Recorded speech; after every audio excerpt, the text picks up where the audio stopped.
If you're not sure which cartridge is right for you, we have another video where I talk about choosing a cartridge. Once we've installed our cartridge of choice, we need to balance the tone arm. Before starting, make sure your turntable is on a stable surface and is level, and that the record player is turned off.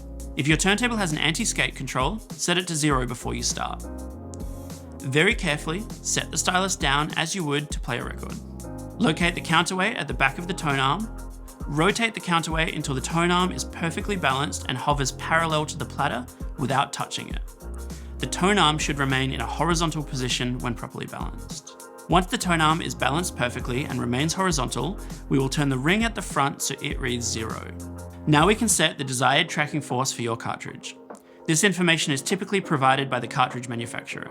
Adjust the counterweight by turning it so that the recommended tracking force aligns with the center line on the tone arm. If your turntable has an anti-skate control, set it to the same value as the tracking force. Some turntables will allow you to adjust the height of the tone arm.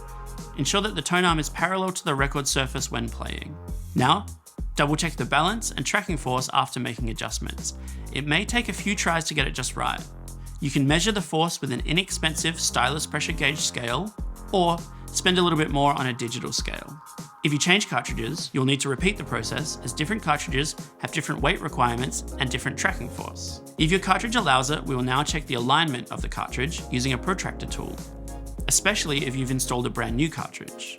If you don't have a protractor tool, they're fairly inexpensive from your local hi-fi store, or you can download one online for free and print it out yourself.